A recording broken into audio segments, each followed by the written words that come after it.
capítulo 3, Éxodo capítulo 3, y vamos a leer los versículos 13 y 14. Entonces dijo Moisés a Dios: he aquí, si voy a los hijos de Israel y les digo, el Dios de vuestros padres me ha enviado a vosotros, tal vez me digan, ¿cuál es su nombre? ¿Qué les responderé? Y dijo Dios a Moisés: yo soy el que soy. Y añadió: así dirás a los hijos de Israel, yo soy, me ha enviado a vosotros.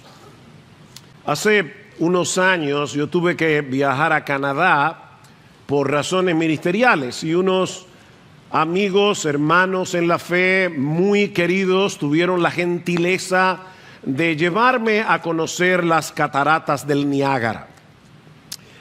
Y mis hermanos, cuando uno se expone a un espectáculo natural como las cataratas, de manera espontánea surge un wow, aunque no sea pronunciado con la boca, pero que se produce en el corazón. Decir que aquello fue impresionante se queda corto de lo que experimenté ese día. Ahora, cuando uno se encuentra en situaciones como esas y contempla algo tan espectacular, uno no tiene que decirse a sí mismo, ahora debo abrir la boca y decir wow, porque eso sería lo más apropiado. Además de que no quiero que los hermanos que han hecho el esfuerzo de traerme a la catarata piensen que yo me he sentido decepcionado. No, mis hermanos, las emociones no funcionan así.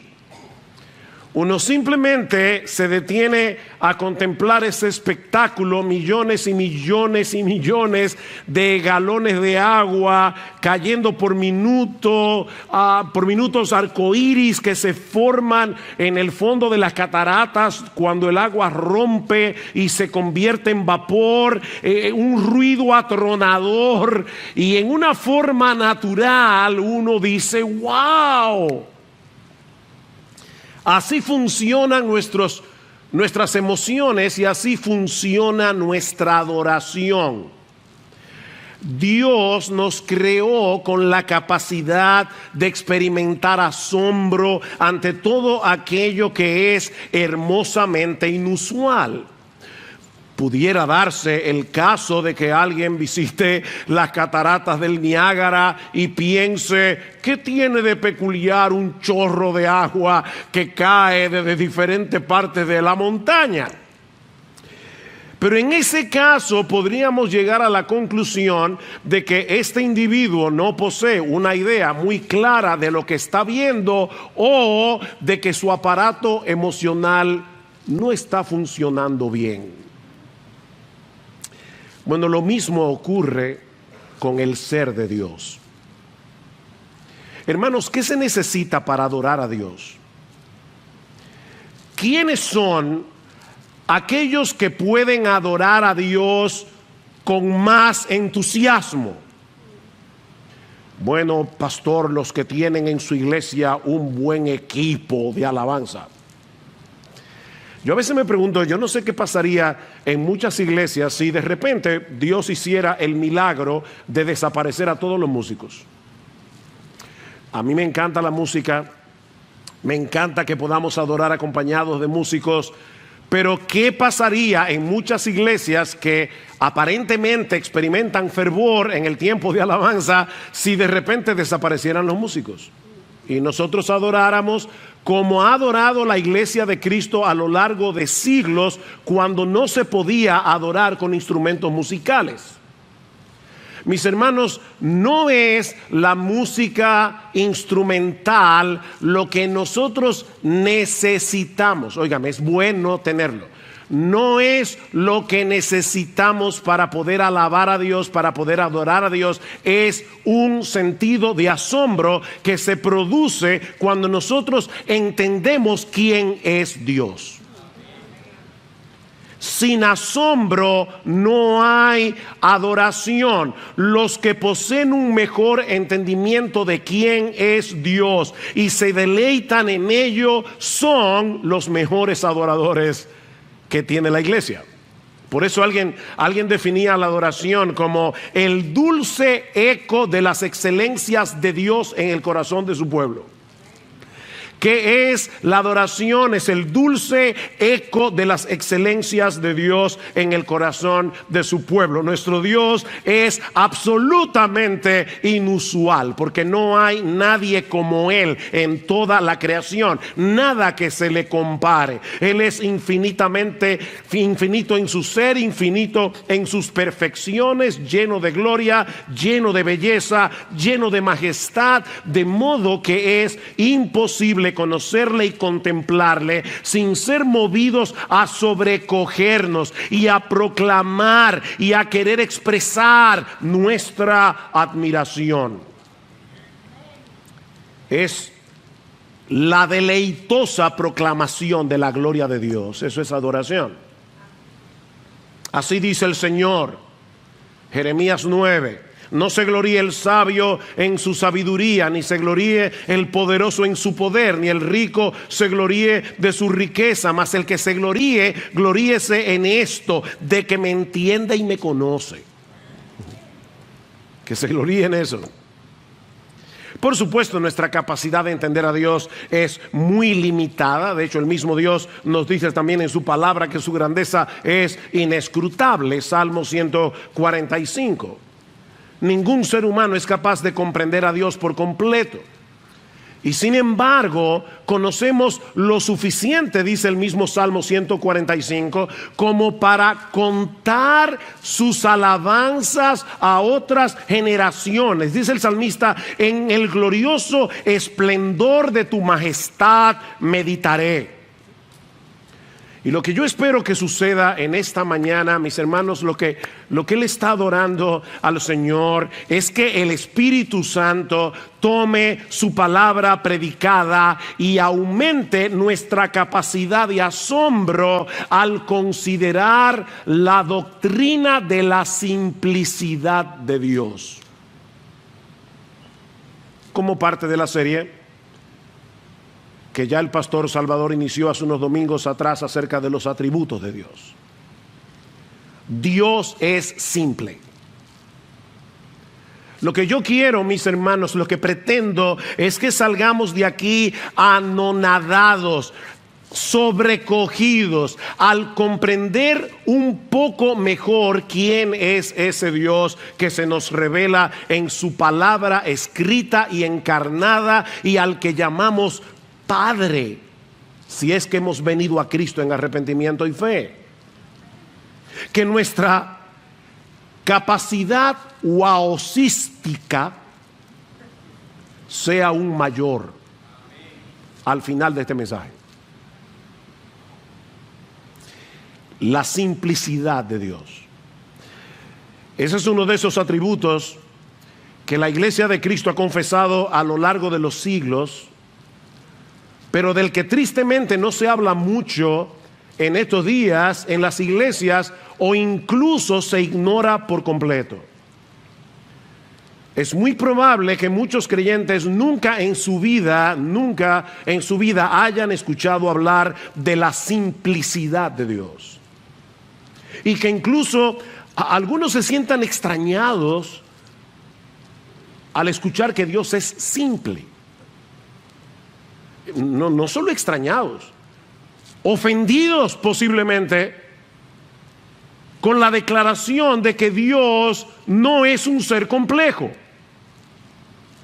Dios es simple. Por eso me adelanto a decir que al afirmar la simplicidad de Dios, y créanme hermanos, yo voy a hacer todo lo que esté a mi alcance, ¿verdad?, para que esto se pueda comprender. Pero al afirmar la simplicidad de Dios, no estamos diciendo que Dios sea simplista. Hay una diferencia abismal entre una cosa y otra. Por ejemplo, el libro de Proverbios nos advierte que no podemos ser simples, ¿verdad? Una persona simple es una persona que no posee la capacidad ni la sabiduría necesaria para lidiar con asuntos complicados y para tomar buenas decisiones éticas, buenas decisiones morales. No podemos ser simples en ese sentido. Pero decir de Dios que Él no tiene esa capacidad sería un insulto. Entonces, ¿a qué nos referimos al hablar de la simplicidad de Dios? Bueno, veamos en primer lugar la simplicidad de Dios explicada, para luego ver la relevancia que tiene entender esto, la simplicidad de Dios aplicada. La simplicidad de Dios explicada. Al decir que Dios es simple, lo que estamos afirmando es que Él no está compuesto de partes. O para decirlo de otra manera, que todo lo que hay en Dios es Dios. No hay nada en Dios que no sea Dios. En ese sentido, Dios es completamente distinto a todas las criaturas que existen en el universo, porque todas las cosas que existen están compuestas de partes. Y precisamente por eso requirieron de alguien que ensamblara cada parte, la colocara en su lugar para que esa cosa sea esa cosa y funcione como esa cosa. Leí recientemente que un Boeing 747 tiene 7 millones de piezas. 7 millones. Es un aparato complejo. Y si una de esas piezas, por pequeña que sea, se daña, puede ser que el avión no pueda volar. De hecho, cuando estábamos ahora, hace poco, en la conferencia de Mujer Verdadera, en la ciudad de Guadalajara, no pudimos volar el día que estaba pautado porque el avión tenía una pieza dañada y esa pieza no llegó a tiempo para que nosotros pudiéramos irnos en ese mismo día. Una pieza pequeña puede hacer que un avión no despegue de la pista. Pero Dios nunca tiene que cancelar nada. A Él no le sucede eso, porque todo lo que hay en Dios es Dios. Por eso Él no depende de nada ni de nadie para ser quien Él es. A lo largo de los siglos los teólogos lo han expresado de esta manera: todo lo que está en Dios es Dios. Así que todo lo que Él necesita para ser quien Él es Él mismo. Todo lo que Dios necesita para ser Dios es Él. Pensemos en este pasaje, Éxodo 3, la zarza ardiente, del que ya de hecho Salvador hizo referencia cuando habló de la autoexistencia de Dios. Moisés está en el monte Horeb pastoreando las ovejas de su suegro cuando se encuentra con una zarza que ardía en fuego, pero que no se consumía. Y entonces dijo Moisés: me acercaré ahora para ver esta maravilla. ¿Por qué la zarza no se quema?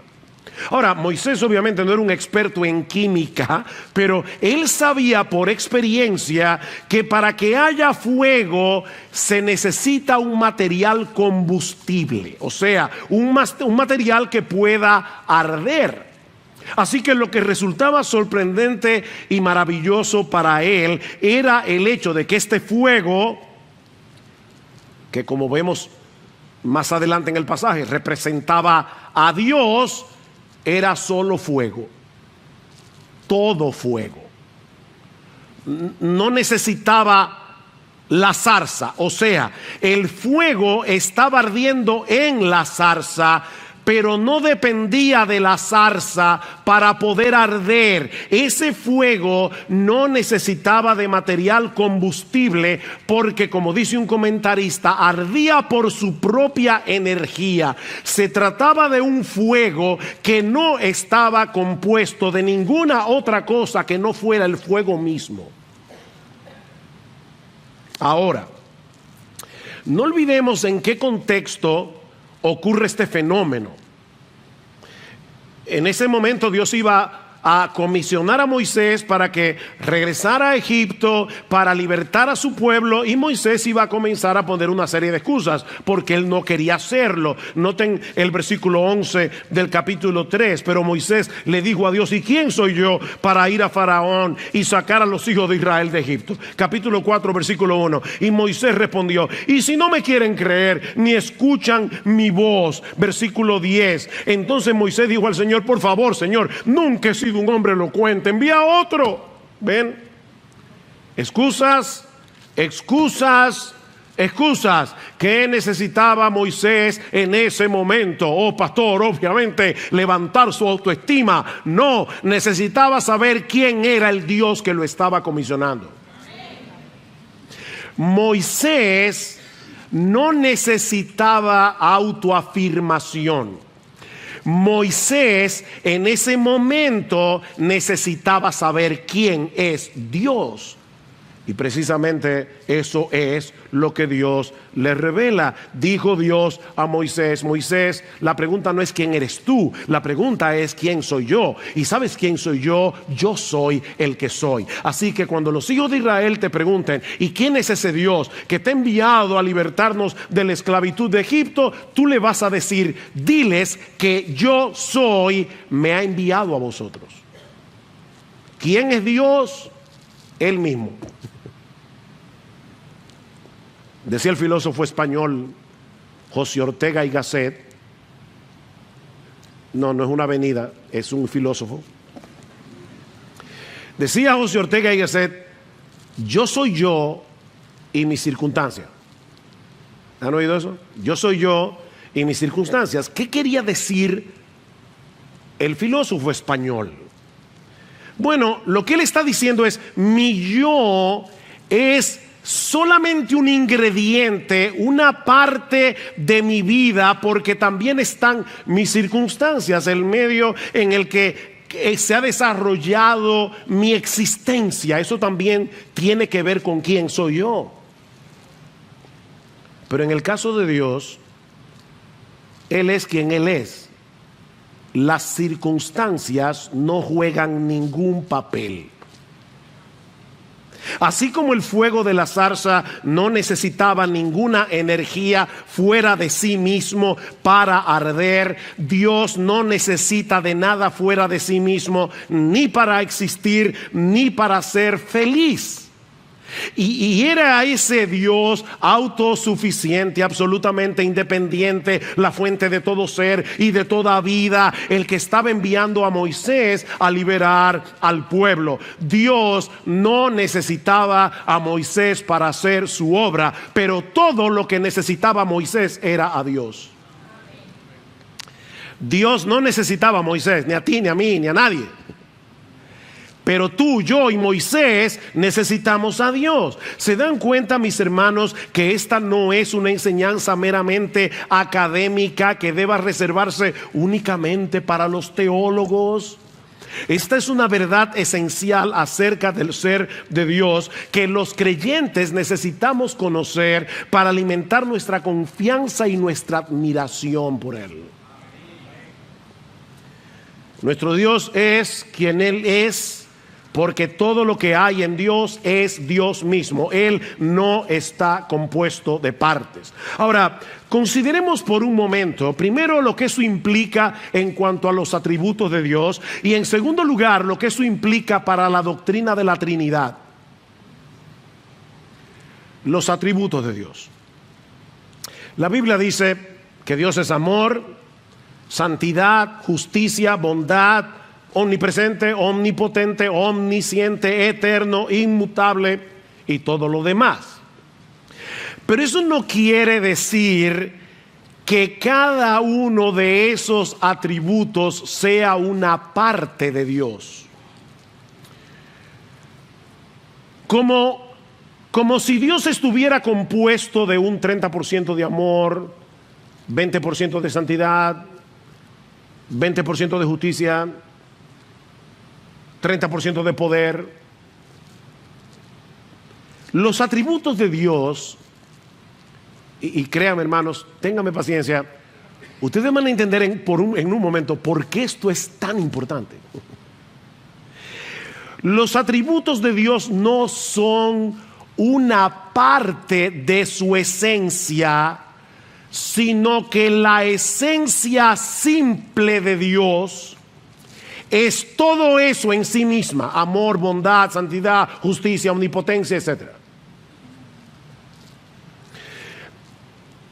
Tal vez nos ayude a hacer una comparación aquí. Seguramente todos nosotros hemos conocido a personas que son sabias y a personas que no lo son. ¿Sí o no? Sí. Bueno, la sabiduría no es una parte esencial de nuestra humanidad. O sea, se puede ser humano y no tener ni una pizca de sabiduría. ¿Sí o no? Sí. Se puede carecer de bondad. Hitler era ser humano, y Stalin, y Lenin, y Pol Pot, y Mussolini. Eran seres humanos, porque la bondad no es un atributo esencial de la humanidad. Pero no en el caso de Dios. Él no puede perder ninguno de sus atributos, porque cada uno de ellos es parte de su esencia única y simple. Por eso es que la Biblia dice en 1 de Juan capítulo 4 versículo 8 que Dios es amor.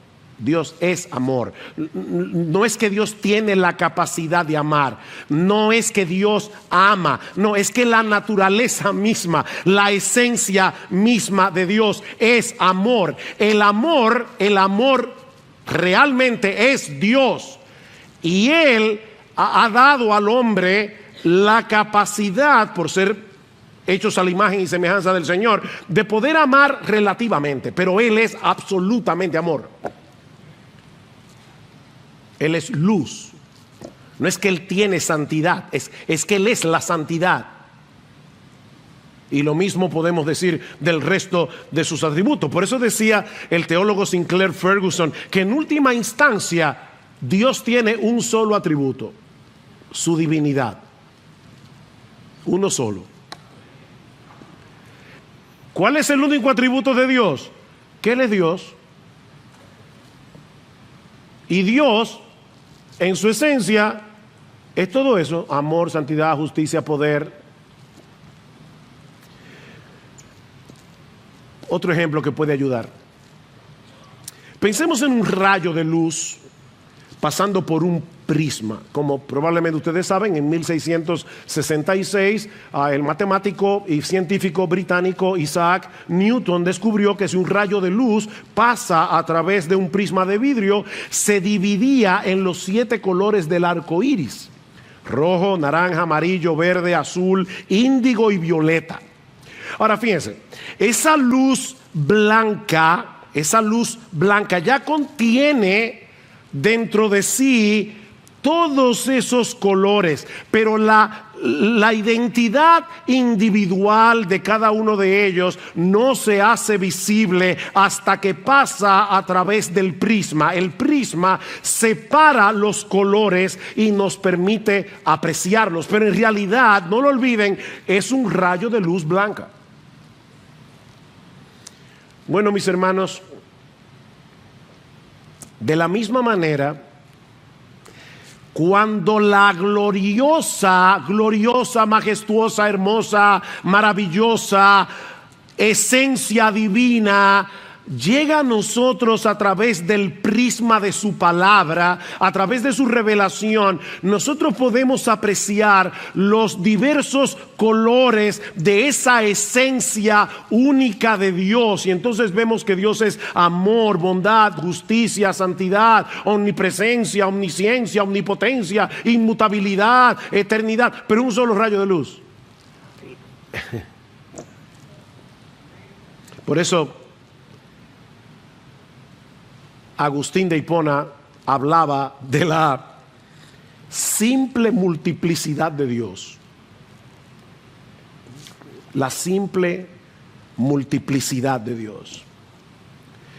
Necesitamos el prisma de las Escrituras para que ese potentísimo rayo de luz de la esencia divina pueda ser apreciado en diversos colores, porque de lo contrario, mis hermanos, nosotros no podríamos entender a Dios. Tú y yo no podemos entender cómo es posible que haya un ser simple, no lo entendemos.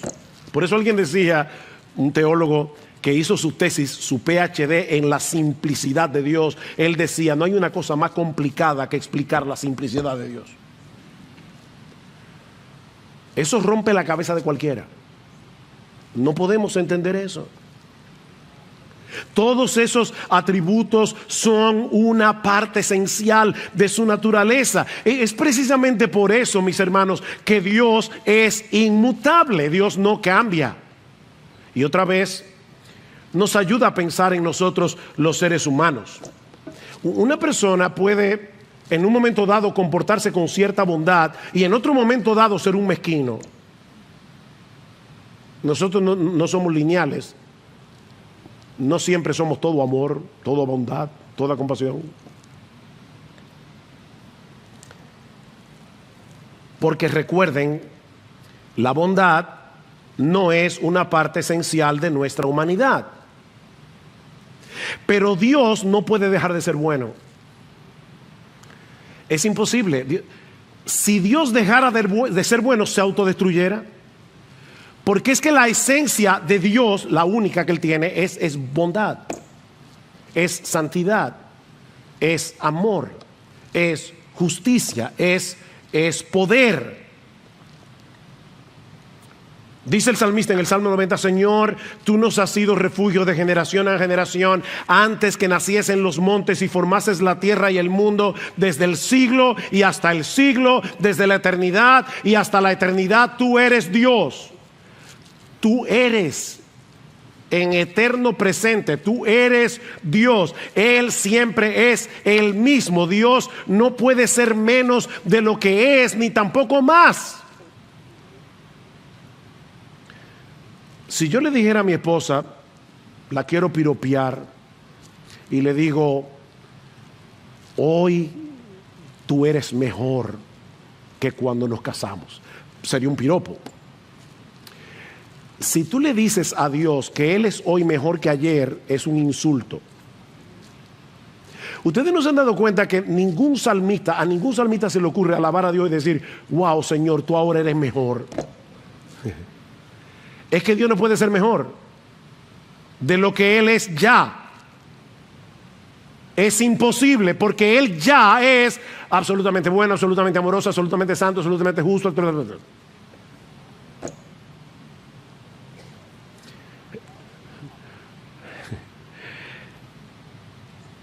Dios no cambia porque es imposible que cambie. Es imposible. Porque todo eso es su esencia. Pastor, ¿y qué de la Trinidad? ¿Cómo podemos congeniar la simplicidad de Dios con la Trinidad de Dios? Respuesta es precisamente porque Dios es simple que es trino. Dios no pudiera ser trino si no fuera simple. La Biblia enseña que la esencia única e indivisible de Dios, simplicidad, subsiste completamente en tres personas distintas: el Padre, el Hijo y el Espíritu Santo. El Padre es Dios, el Hijo es Dios, el Espíritu Santo es Dios, pero aún así no hay tres dioses, sino un solo Dios, porque los tres son una sola esencia. Si no fueran tres dioses. Pastor, de verdad yo eso no lo entiendo. Yo tampoco. Si tú y yo pudiéramos entender eso, seríamos Dios. Pero Él es más grande que tú y más grande que yo. Y qué bueno, porque si Él no fuera más grande que tú y más grande que yo, no pudiéramos escondernos bajo Él. Él es la roca eterna de los siglos.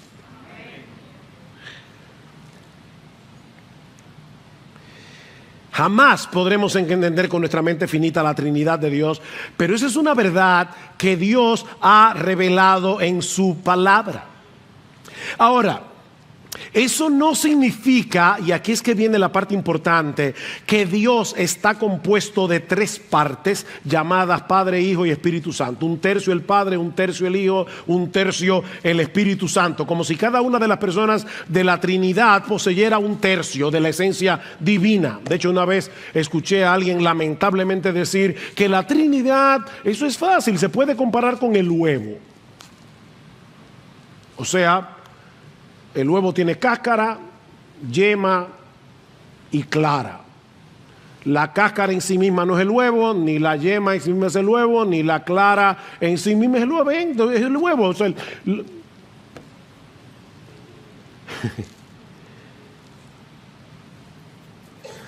eso equivaldría a decir que cada persona de la Trinidad no es Dios en sí mismo. Es un tercio de Dios. Como si tuviéramos que sumar a las tres personas para tener la esencia completa de Dios. No, cuando hablamos de la Trinidad, lo que en realidad estamos diciendo es que cada una de las personas comparte igual y plenamente la esencia única y simple de la divinidad.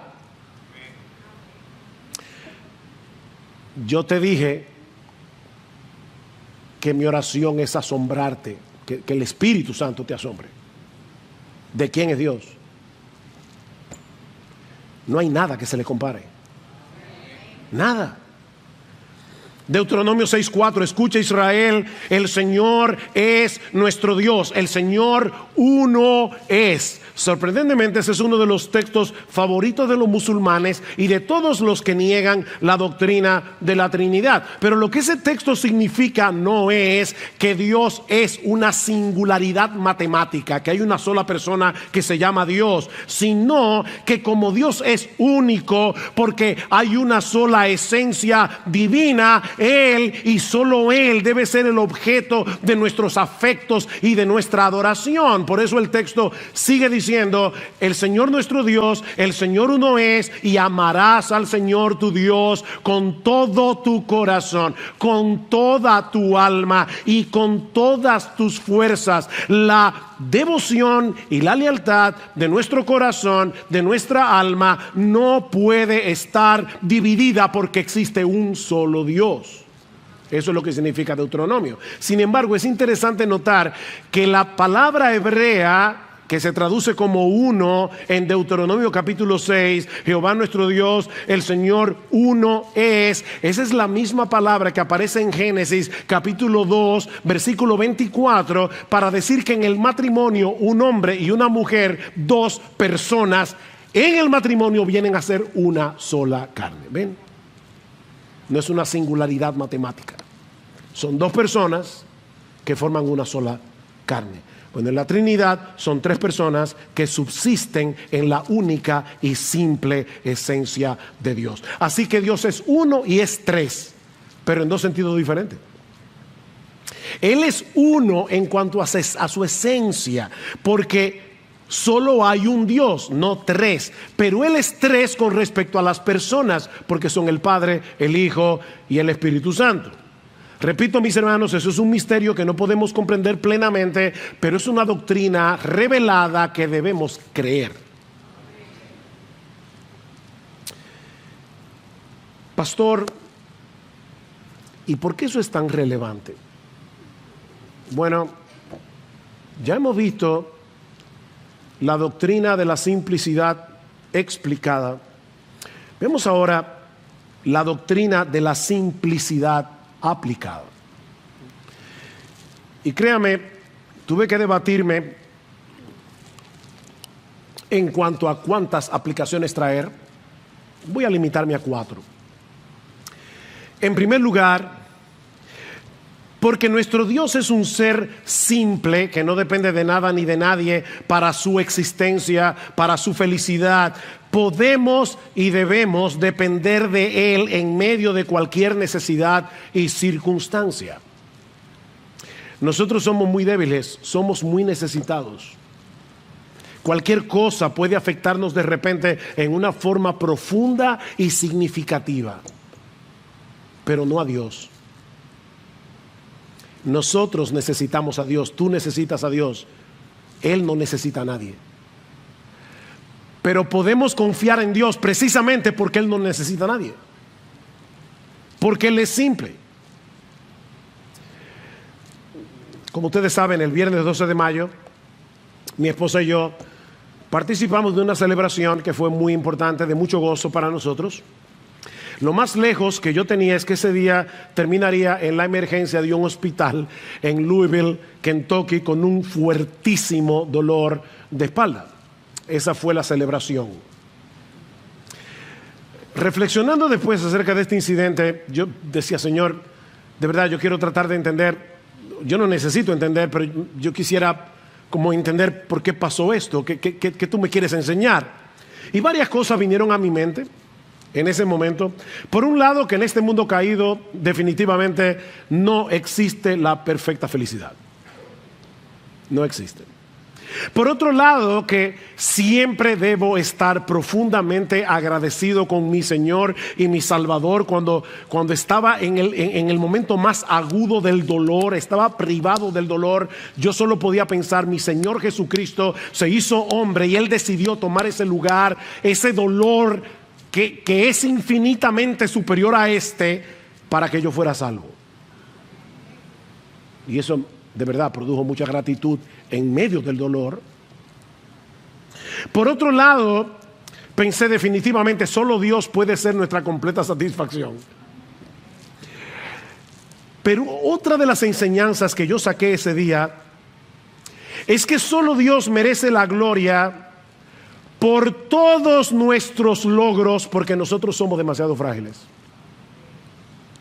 Solo Dios merece la gloria, pero qué bueno, mis hermanos, que dependemos de un Dios absolutamente autónomo, un Dios que no necesita de nada ni de nadie fuera de sí mismo para ser quien Él es y para ser absolutamente feliz.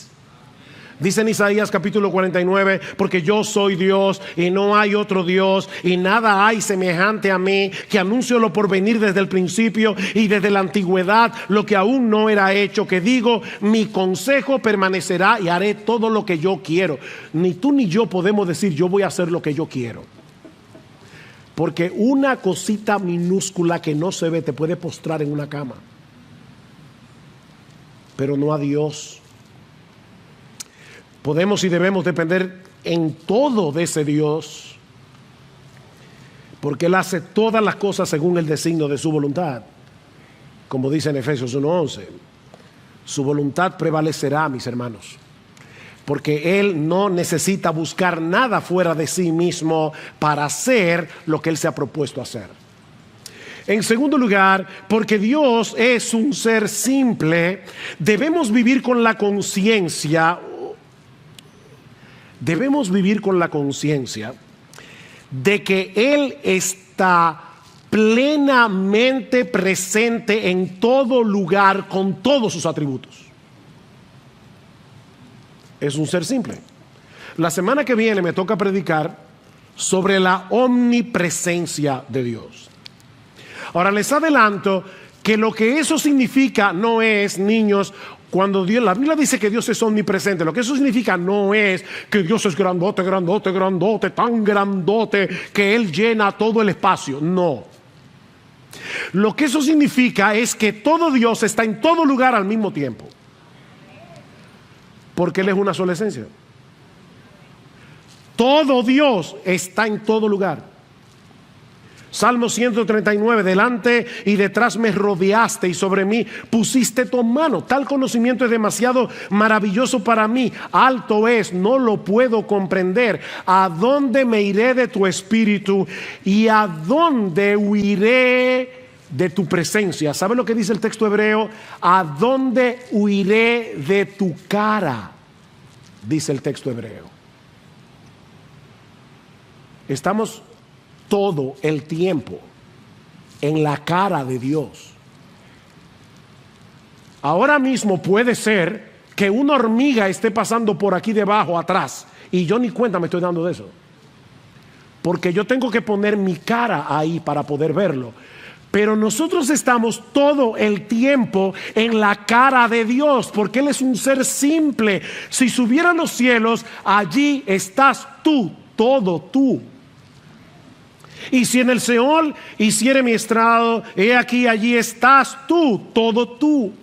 Si tomare las alas del alba y habitar en el extremo del mar, aún allí me guiará tu mano y me asirá tu diestra. Mis hermanos, Dios no está difuminado, Dios no está diluido por el espacio, como si por aquí estuviera algo de su amor y por aquí estuviera algo de su santidad y por allá estuviera algo de su poder y por el otro lado estuviera algo de su justicia. Todo Dios en todo lugar al mismo tiempo. Si eso no te asombra, yo no sé cómo asombrarte. Dicen Joel Beeke y Paul Smalley, vivimos constantemente en la presencia del Dios infinito, eterno e inmutable, de sabiduría, poder, justicia y amor. Lo que eso quiere decir en la práctica es que debemos vivir en temor reverente, confianza y esperanza todo a la vez. Temor reverente, confianza, esperanza, porque Él está plenamente presente en todo lugar con todos sus atributos. Mis hermanos, debemos suplicarle a Dios en oración que nos ayude a estar conscientes de esta realidad.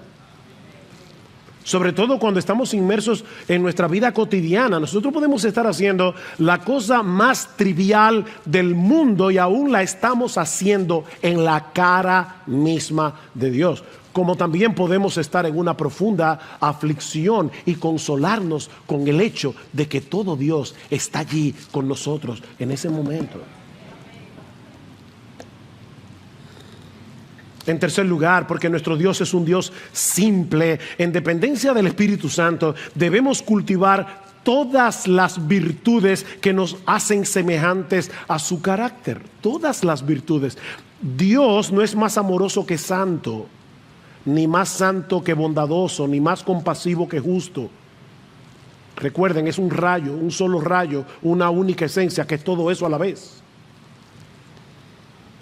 Y Él nos hizo a su imagen y semejanza.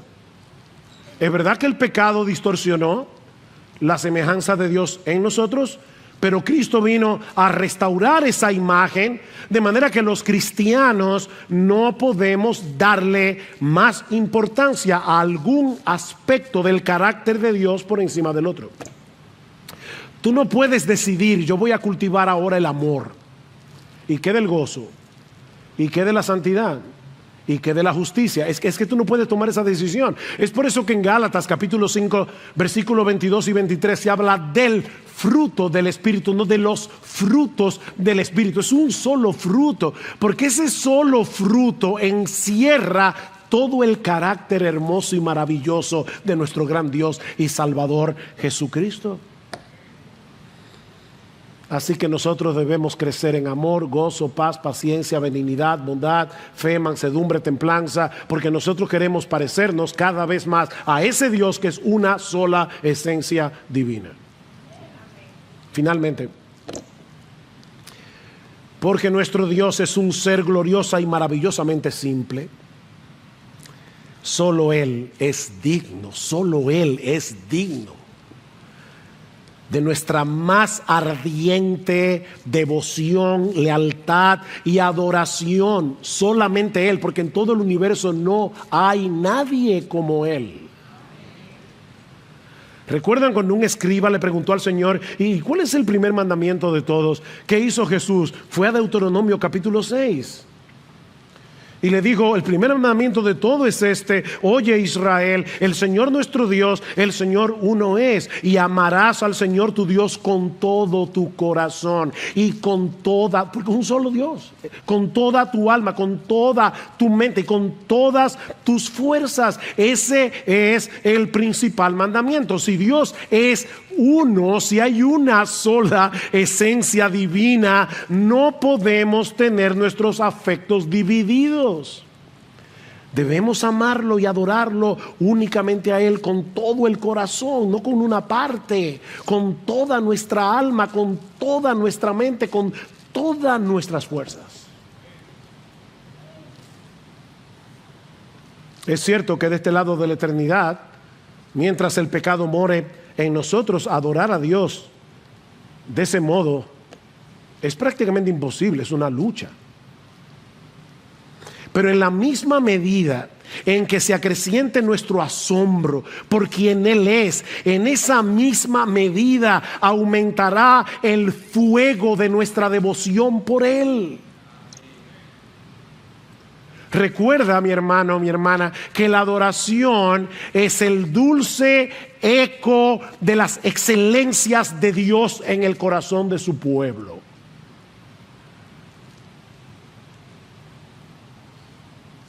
Mira, si pararse a contemplar las cataratas del Niágara o el cañón del Colorado puede llevarnos a sobrecogernos de asombro y llevarnos a decir, wow,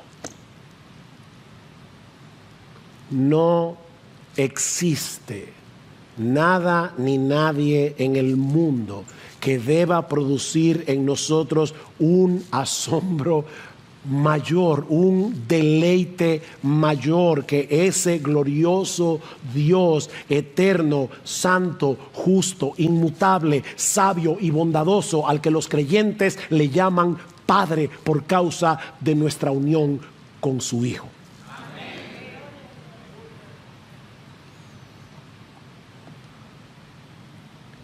Mira, mi amigo, si tú estás aquí sin Cristo, de verdad, tú eres digno de lástima. Tú eres digno de lástima. No existe un privilegio mayor que tener a Dios como Padre. Conocer a Dios, que se gloríe en esto, en entenderme y conocerme.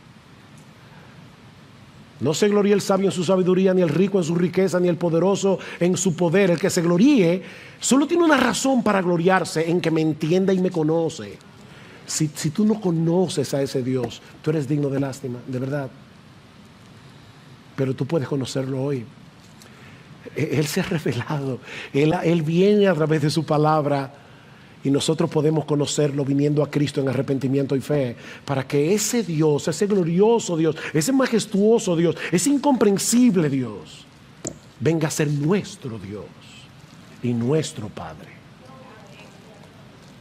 Concluyo con estas palabras de doxología en el libro de Judas. Y aquel que es poderoso para guardaros sin caída y para presentaros sin mancha en presencia de su gloria con gran alegría, al único Dios, nuestro Salvador, por medio de Jesucristo nuestro Señor, al único Dios, nuestro Salvador, por medio de Jesucristo nuestro Señor, sea gloria, majestad, dominio y autoridad antes de todo tiempo y ahora y por todos los siglos. Amén y amén.